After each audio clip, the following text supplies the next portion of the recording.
กร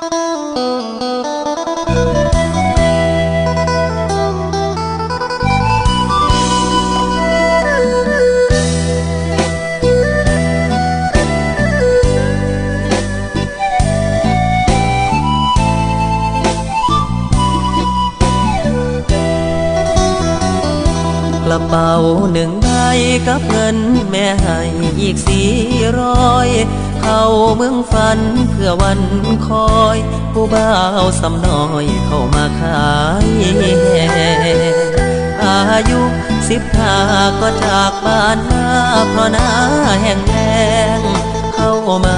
ประชันขันแข่งขายแห้งเพื่อแลกเงิน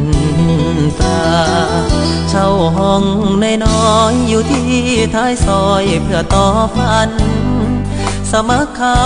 เป็นบ่าวโรงงานค่าแรงนั้นพอได้เยียวยาความหูมันน้อยงานหนักสิคอยทนสู้ฟันฝ่าอดแน่หิวแน่บอกว่าสิคอยก้มหน้า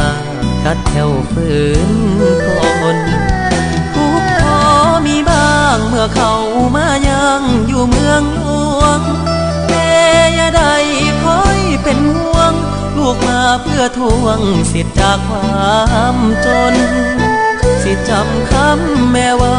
ให้ลูกอดเอาเด้อลายาบนให้หู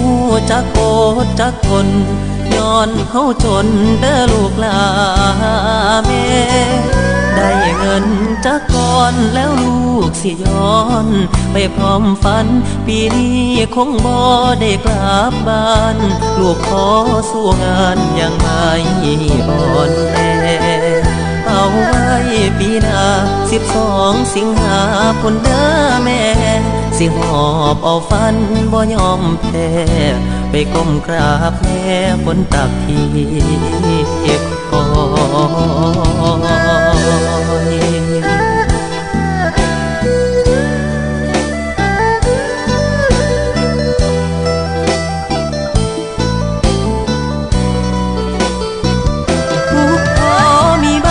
เมื่อเขามายังอยู่เมืองหลวงแต่อย่าได้คอยเป็นห่วงลูกมาเพื่อทวงสิทธิ์จากความจนสิจำคำแม่เว้าให้ลูกอดเอาเด้อลายาบนให้หูจักอดจักทนย้อนเฮาจนเด้อลูกหลาแม่ได้เงินจักก่อนแล้วลูกสิย้อนไปพร้อมฝันปีนี้คงบ่ได้กลับบ้านลูกขอสู้งานยังไม่อ่อนแอ